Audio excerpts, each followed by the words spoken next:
Yun, I'm back. So, mga ka-cooks, good morning, good afternoon, good evening sa inyong lahat dyan. So, dito tayo ngayon sa bagong atmosphere. Nasa Maynila tayo. So, ito, medyo malit lang yung ating kusina rito. Wala tayo sa traditional na nasa baryo. So, ngayon guys, meron tayong lulutuin ngayon at requested to ni JB Paragas. So, shoutout sa iyo, JB. At guys, meron siyang channel. Paki-subscribe na rin siya. Ito, Ting Ace Paragas. So, mahilig din siya sa guys, music ba. So, kung mahilig kayo sa music, i-click niyo lang po yung kanyang YouTube channel. So, shoutout sa inyo dyan, JB Paragas at saka kay Irene Paragas. Lalo-lalo na sa aming cute na po na si Diana. So, ingat kayo dyan sa Jeddah. No? Salamat sa panonood niyo lagi. So guys, ito pala yung ating recipe na requested ni GB. So, dinuguan guys. So, pasensya na lang po. Manin po sa mga kapatid nating iglesia, mga kapatid nating Muslim. So, ito po, ating ingredients. Main ingredients po natin. Ito po siya. Bali tatlong klase po ito na manloob ng baboy. So, merong tito, yung bituka, tawag nito, yung isaw, kumbaga. Siyempre, haluan din natin siya ng laman na medyo may taba-taba para medyo mamantika yung yung dugo. Tapos, sibuyas, bawang, siling haba o siling green, paminta, suka, at yung ating may wagang ice cream pero asin po ang laman. Yan po. So, paano? Start tayo ng pag-prepare, diretso luto na rin. So, isa-isa natin kung paano gasan yung laman loob hanggang sa laman at sa yung pag-prepare po ng dugo. Samahan niyo po ako. Let's start the cooking. Yun, unahin natin i-prepare yung dugo kasi ito kailangan mababaran na natin siya ng suka. So, ang natin, suka, asin. Ito po yung ating unang step para mababaran na po yung dugo. So, ito po yung suka. Lagyan na po natin. So, tansyahan lang po. Lang to, amoy-amoy lang. Tante, malagyan ng suka. Tapos, sa pagtimpla, dagdagan na lang natin kung kulang. Tapos, asin. Kaya kailangan nilalagyan po ng asin. Magkakaroon po kasi ng reaction yung sukat saka yung asin. Para yung dugo, maluto po siya ng sukat. Saka yun po yung aking obserbasyon regarding dyan sa ng dugo. So, haluin lang po natin yung dugo. Mamaya, nilagay natin, sasalaan natin yan. Tatanggalin natin yung mga buo-buo na yan. Halo lang. Maamoy nyo naman po siya kung maasim na o hindi.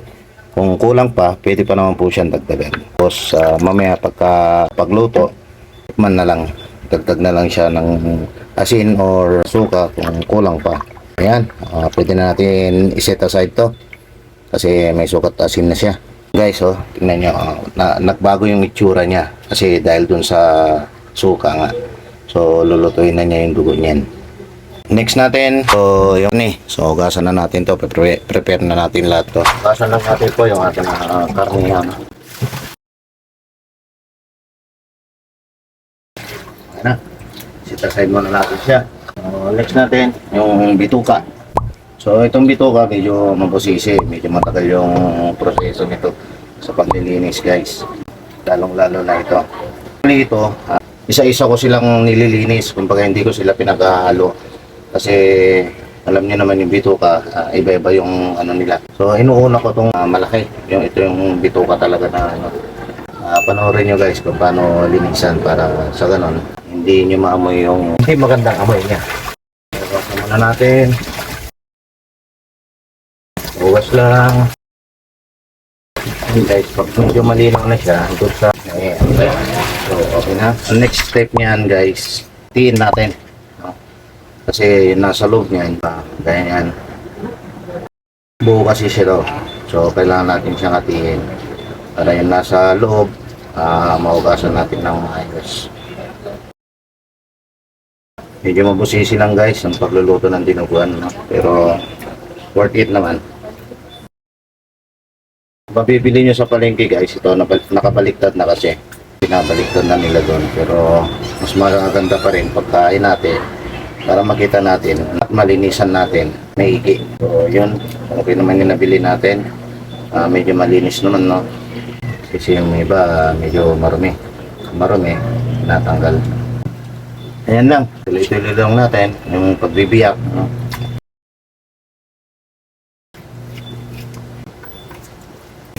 So yun guys, nabiyak na natin, hindi na siya bilog. No? So hugasan ulit natin siya.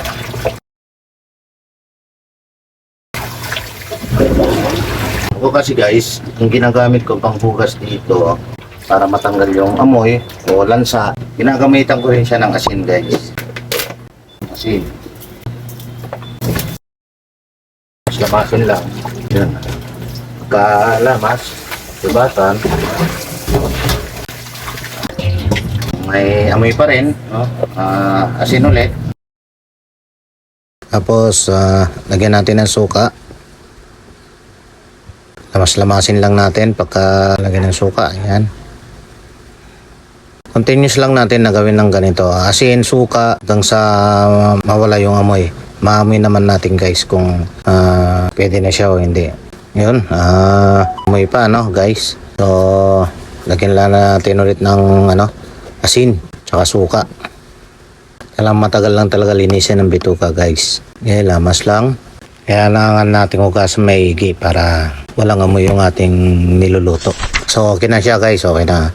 Tabi natin, next natin yung ibang bituka. So, guys, yung tito naman to, tito. Di ko na video kung paano kinaskas kanina guys. So, biniyak ko siya tapos kinaskas ko yung nasa ibabaw. Ayan, hugasan natin. Ganoon din ang proseso niyan guys. Kumbaga, lagyan ng asin, yan na suka, na mas lamasin lang. Hindi naman na ganong maamoy ito guys, yung tito, hindi naman ganong maamoy. So, kunting hugas lang to. Yung talagang bituka lang talaga yung masilan. Yun, okay na. Next na natin yung isang bituka. Which is yung ating isaw. Yan, ating isaw guys. Ito hindi na rin ganong maamoy ito guys. Kaso nga lang, meron tayong i-check dyan. Check natin kung kulay puti yung nasa loob ng laman niya. Pag kulay puti kasi, ibig sabihin, maano siya, kumbaga malinis, tsaka hindi siya mapait. Pag kulay berde, yun, mapait. Kaya kailangan natin tanggalin yun nandun sa loob ng bituka niya. Yung isaw. Yan. So, kailangan natin guys na i-check maigi para sa ganun, hindi maging mapait yung ating lulutuin. Yun, kulay puti siya. So, okay, good. Good siya guys. Buntingin natin dito. Yan. So, yun, okay pa siya, okay pa. Kulay puti pa.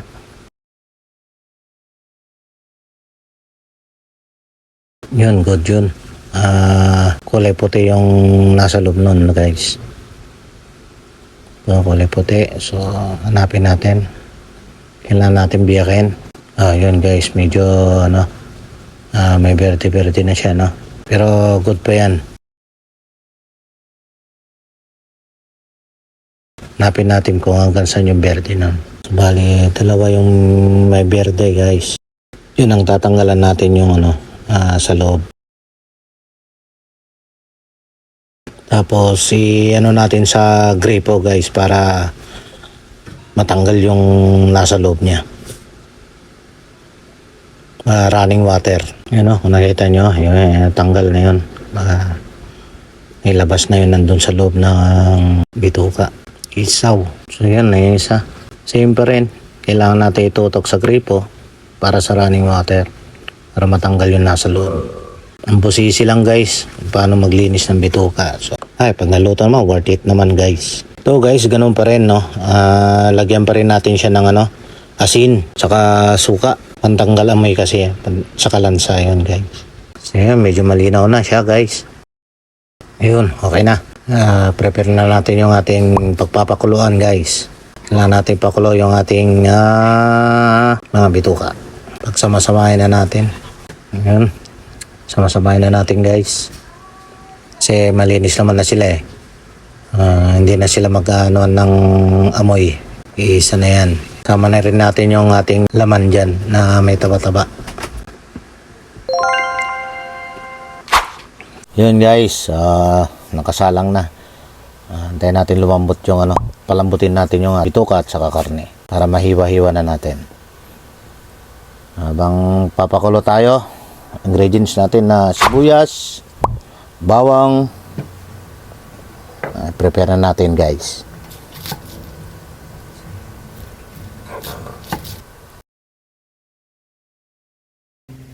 Pitpitin lang para madaling matanggal yung balat.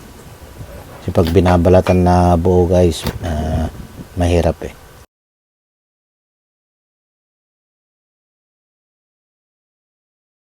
Siway-wain lang natin.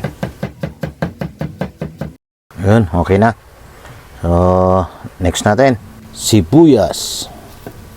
Dahil tayo ng dalawang sibuyas guys. Bawang at sibuyas lang guys ang panggisa natin. Yun, so okay na yung ating panggisa. Mamaya, check natin.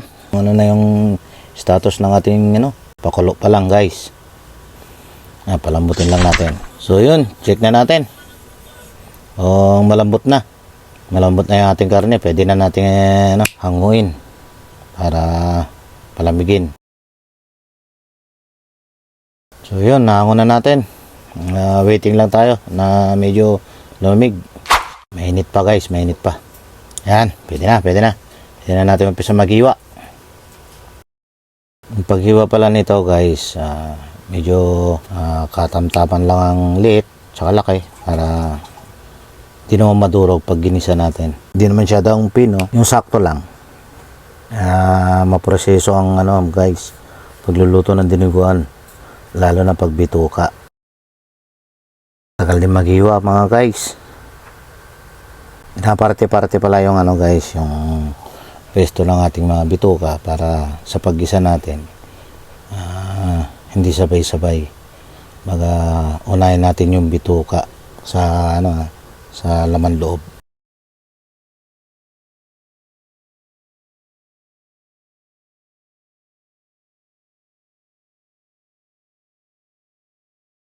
So yun, okay na yung ating laman loob. Yung ating karni naman na medyo may taba-taba. Ito naman medyo katamtaman lang din yung nipis. Yung ating hiwa para madali siya magmantika. Ganyan lang. Ganito lang yung hiwa niya. Nakikita nyo. Yun. Okay na rin yung ating karne na may taba. So okay na, nakapaggayat na tayo. Prepare na natin yung ating gisahan. Gisahan time na tayo mga guys. Sindihan na natin. So yun, okay na, mainit na yung ating kawali o mini salyasi. Mantika na natin. Kumukulo-kulo na yung mantika. Isa na natin yung ating bawang. Sunod na natin yung ating sibuyas.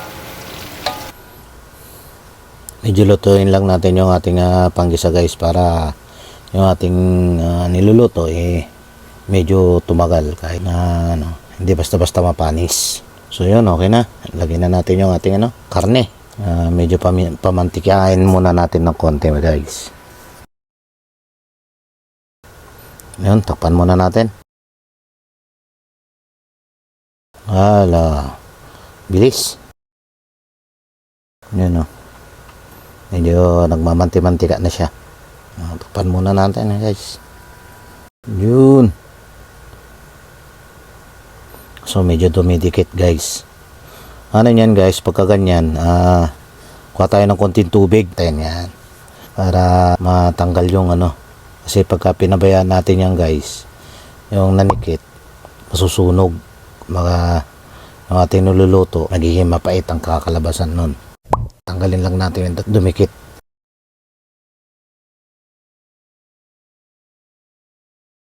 Ayun, pwede na tayo maglagay ng bituka. Unahin natin yung guys, yung bitukang malapad kanina. May kasi ito may taba-taba din Kaya unahin natin siya para magmantika na siya guys. Monitor lang natin guys pagka halo-halo tayo. Kasi talagang dumidikit So yun, kuha tayo ng tubig guys. Kasi nanikit na naman. Halo-halo lang hanggang sa matanggal. Yun, halunin natin ulit. Yan nyo guys. Kahit halo tayo ng halo, meron pa rin dumidikit Kasi yung yan yun sa karne, yung laman. So ilagay na natin lahat. Sama na natin yung dalawang klase ng bituka. Ganun pa rin yung routine natin guys. Pagka medyo hindi matanggal yung nakadikit, tubig lang. Iwasan natin na masunog siya para hindi siya mapait. Yun, takpan muna natin. Naninikit siya guys, naninikit. Kaya kailangan nakamonitor tayo sa paghahalo. Guys, habang nakaano na yung ginisa natin, i-prepare na rin natin yung dugo. Salain na natin guys. Yun no. Kasi pwede na natin isabay sa ano to. Ipakulo na natin yung dugo para madali na lang maluto mamaya. Ngayon nasala guys. Yung mga buo yan eh. Tapon natin yan. So yun, salin na natin sa ano, kasirola. Tapos salang na natin para ano, maluto na. Yun no. Sinindahan na natin guys. Papakulo na natin siya. Sabay na natin siya habang ginigisa natin yung ano, pitukat sa kalaman. So, check natin. Ayan guys. Halo-haloin lang natin. Sama na rin haluin natin yung dugo guys. Isang sandok na lang gamitin natin. Parehas din naman yan. Yun o. May dikit-dikit na naman. Yun lang. Kud lang. Siyempre, haluin natin yung dugo guys. Para hindi rin masunog. Ayun, masusunog ang ilalim niyan eh. Yun o. Check ulit natin. Yan natin paminta guys. Wala lumalabas Buksan na lang natin. Yun. Sabay halo. Mamaya yan guys, tignan nyo. Hindi nakakapit yan. Pag nagmantikaan to, hindi nakakapit. Kaya tsaga-tsagang halo lang. Hanggat hindi siya nagmamantika. Medyo lumalapot na yung dugo na guys. Monitor lang tayo sa ano guys. Pagka ganyan, yung paghahalo nga. Dahil baka masunugan tayo. Yun o. Dikit na siya. Anong gagawin? Lagyan ulit natin ng tubig. Yan yung dugo guys. Lapit na kasing ano yan eh. Kumukulo na eh. Kaya ganyan. Malapot na siya. Ito guys yung lagyan na natin ng pork cubes. Pampalasa guys. Lagyan natin ng 2. 1, 2. Paminta na rin. Halu-haluin lang. Baka yung dugo naman yung masunog. Kaya halu-haluin natin guys. Yun. Check natin ulit yung ating main ingredients. Yun no. Hindi na siya masyadong guys. Nagdidikit. Kasi may manti-mantika na siya. Kasi tignan nyo. May mga manti-mantika na. Pero monitor pa rin tayo sa paghahalo. Tsaka yung dugo. Dapat na rin. Para pag nilipat natin, madali na lang siya maluto. Yun o. Medyo brown na. Umpisa na siyang pumutok-putok-putok. Tawag dyan guys, pinaputok. So yun. Tapit na to guys. Papansin nyo, may ibabaw na yung makita niya. Tapos medyo pumuputok-putok na siya guys. At walang sunog guys. Hindi siya nasunog. So yan guys. Yung niluluto natin, hindi amoy sunog at hindi mapakit. Kulo-kulo na rin. Ito, malapit na lang natin lutuin to guys. Pag nilipat na natin dito. Lalapot na to.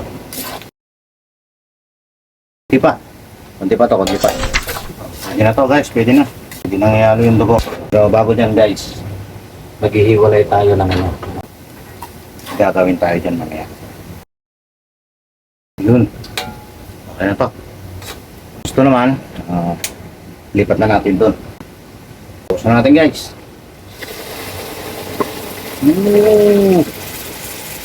Gratis.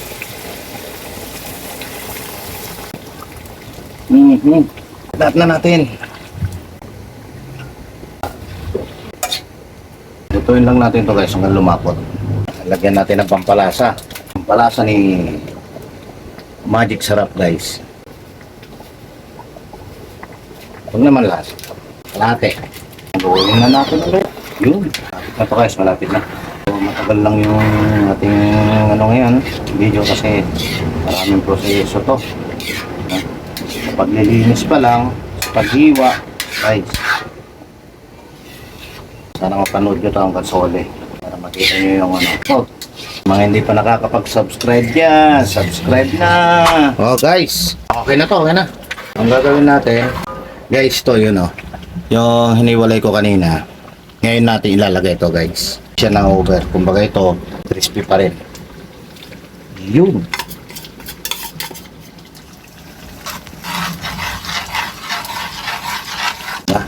Wow. And last but not the least, ang ating sili. Aba. Yun. Tutuin lang natin ang konti yung sili guys. Yummy. Yun. So mga cooks, ito yung final result. Yun guys, this is the final tikiman time. Ano siya? Oh, mainit. Wow, grabe. Sarap. Hindi na ako nag-add ng asin guys, tsaka suka. The best. Sarap. Kainan na. Ito na yung ating pinato yung dinuguan. The final result niya mga kakuks. Tcharan! Ayan. Yummy. So ano pang gagawin? Alam na dis. Kainan na!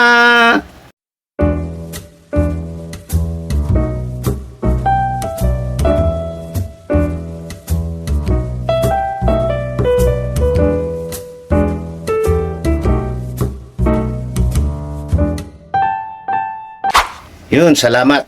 Salamat sa nagtiyaga na nanood itong video na to. So, yun ang final result mga kakuks. Kita-kita tayo ulit sa sunod na recipe.